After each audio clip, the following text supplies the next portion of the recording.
पिछली वीडियो हमने इस ड्रेस की कुर्ती की कटिंग और स्टिचिंग को शेयर किया था। आज हम इसके गरारे की कटिंग और स्टिचिंग को शेयर करेंगे। तो गरारे की जो हम कटिंग करते हैं वो 2 पार्ट्स में करते हैं।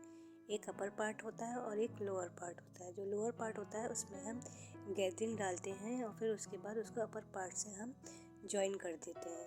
तो हम सबसे पहले अपर पार्ट को कट करेंगे। उसके लिए मेजरमेंट को स्टार्ट करते हैं। तो हमने आसन का जो मेजर लिया है वो हमने 15 इंचेस पे लिया है और 2 इंचेस हमने अपने बेल्ट के लिए छोड़ दिया है और जो टोटल हमारी लेंथ होगी वो 17 इंचेस पे रहेगी। तो इस तरह से हमने अपना आसन मेजर कर लिया है। ऊपर से हमने बेल्ट का मार्जिन छोड़ते हुए, पहले हमें कम लग रहा था बेल्ट का मार्जिन, तो इसलिए हमने थोड़ा सा और छोड़ दिया है। अब ऊपर की विड्थ जो रहेगी वो 10 इंचेस पे रहेगी इस तरह से। और नीचे तक हम मेजर कर लेंगे। टोटल लेंथ जो रहेगी वो 16 इंचेस रहेगी और जो आसन की रहेगी, आसन तक रहेगी 14 इंचेस इस तरह से। 13 इंचेस आसन तक रहेगी और 3 इंचेस हमारा नीचे के लिए एक्स्ट्रा रहेगा। तो हम इस तरह से पहले आसन को मेजर करते हुए इस तरह से 2 इंचेस हम बढ़ा के इसको मेजर कर लेंगे।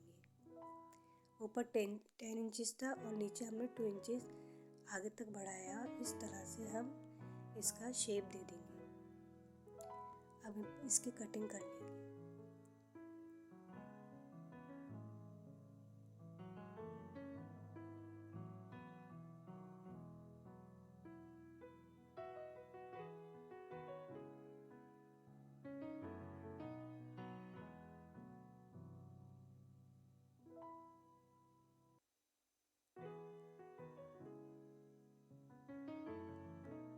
तो ये हमारा ऊपर का पार्ट कट होके तैयार हो गया है। अब हम नीचे के पार्ट को कट करेंगे। उसके लिए हम फिर से 4 फोल्डेड करेंगे।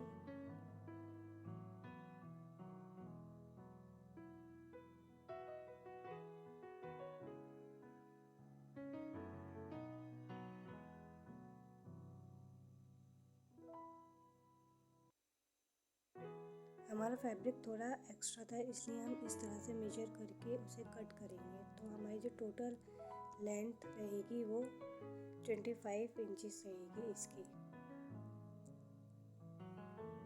लोअर पार्ट की। इस तरह से हम रख के इसको एक बार और मेजर कर लेंगे। हाँ, 25 इंचेस है। फिर हम इसको कट कर लेंगे क्योंकि हमारा 1 इंच जो कपड़ा होगा वो नीचे भी फोल्ड होने में जाएगा और आधा इंच ऊपर भी जाएगा जब हम उसको गैदरिंग को ज्वाइन करेंगे अपर पार्ट से। और फिर हम इसे बीच में से भी कट कर लेंगे। तो ये हमारे दोनों पायचे तैयार हो जाएंगे कट होके।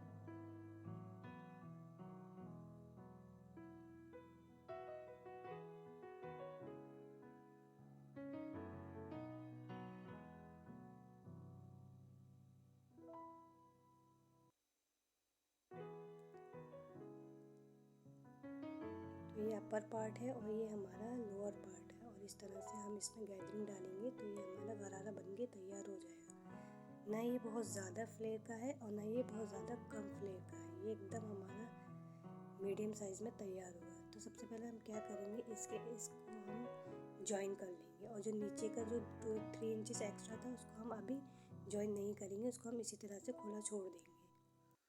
इस तरह से हमने इसको स्टिच कर लिया है और ये देखिए इस तरह से हमने ये तैयार कर लिया है। अब हम अपने ये जो लोअर पार्ट है इसमें हम गैदरिंग डाल के तैयार कर लेंगे इसको। फिर गैदरिंग डालने के बाद हम इस तरह से इसको ज्वाइन करेंगे। तो सबसे पहले हम इसको इस तरह से गैदरिंग डालना शुरू करेंगे। जिस तरह से हमारा फ्लेयर है उसी तरह से हम गैदरिंग डालेंगे। अगर फैब्रिक ज़्यादा है तो हम पास डालेंगे और अगर फैब्रिक कम है तो हम इसको थोड़ा सा दूर डालेंगे। तो हमारा फैब्रिक ना बहुत ज़्यादा कम है ना बहुत ज़्यादा है, तो इसलिए हम इसको इस तरह से छोटी छोटी प्लेट्स बना के डाल देंगे। सेम इस तरह से हम छोटी छोटी प्लेट्स डालेंगे इसमें।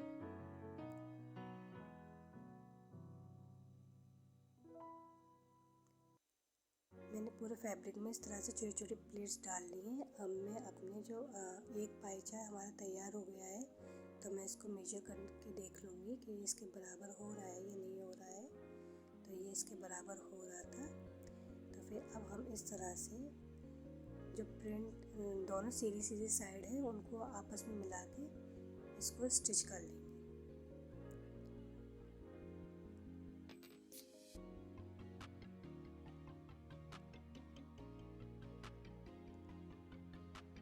रॉन्ग साइड हमारी ऊपर रहेगी।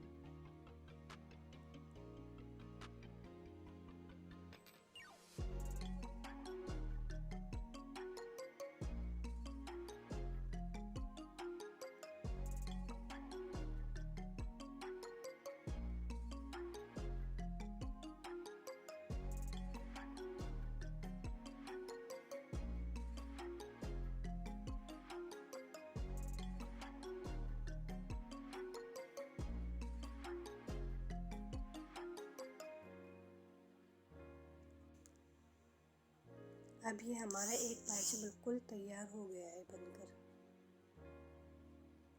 देखिए इस तरह से। अब हम क्या करेंगे, हम दूसरा पाइचा भी इस तरह से तैयार कर लेंगे। ये मैंने दोनों साइड तैयार कर ली है। अब हमें ये जो नीचे का है इसको हम ऐसे फोल्ड कर लेंगे।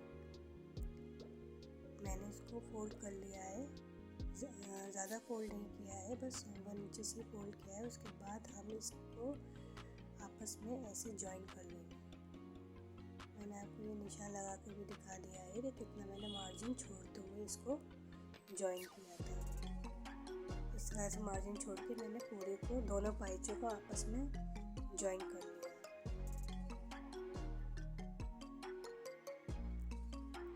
अब हम इसकी बेल्ट को तैयार करेंगे। मैंने इसमें पूरे में इलास्टिक डाले हैं जो मैंने 29 इंचेस कट किए हैं अपने हिसाब से। आप अपने हिसाब से रखिएगा, जैसे भी आपकी बेल्ट रहती है उस हिसाब से आप रखिएगा। तो मैंने ये ऐसे इलास्टिक कट कर लिए। अब मैं इसको इस तरह से लगाऊंगी।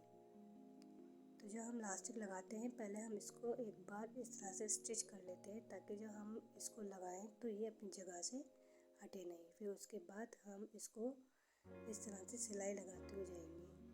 हम इलास्टिक के अंदर मार्जिन नहीं छोड़ेंगे। बिल्कुल इलास्टिक जहाँ एंड होती है, बिल्कुल एंड पार्ट पे ही हम इसकी सिलाई लगाएंगे, क्योंकि जब हम इसको लूज छोड़ते हैं तो फिर ये इलास्टिक पलटती है।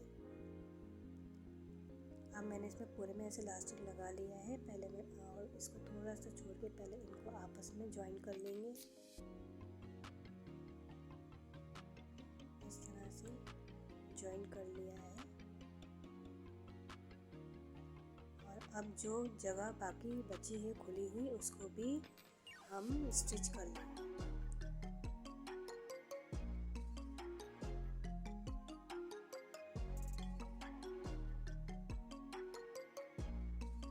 अब इस तरह से हम इसको खींच लेते हैं, ताकि जो इलास्टिक है वो चारों तरफ से एक सी हो जाए। फिर उसके बाद हम इसको बीच में सिलाई लगाएंगे। तो उसके लिए हम फैब्रिक को इस तरह से खींचेंगे ताकि फैब्रिक में बिल्कुल भी बल नहीं आए। इस तरह से हम खींचते हुए पूरे में सिलाई लगा लेंगे। ये सबसे ज़्यादा आसान तरीका है इलास्टिक लगाने का, किसी भी चीज़ में, चाहे ट्राउज़र हो, चाहे प्लाजो हो, चाहे गरारा हो। और इस तरह से मेरा ये गरारा तैयार हो गया है। ये इसका पूरा लुक है और ये पहन के कुछ इस तरह से लग रहा था। इसमें ना ही बहुत ज़्यादा घेर है, ना ही बहुत कम घेर है, एकदम परफेक्ट घेर है। आपको हमारी वीडियो अच्छी लगी है तो वीडियो को लाइक करें, चैनल को सब्सक्राइब करें।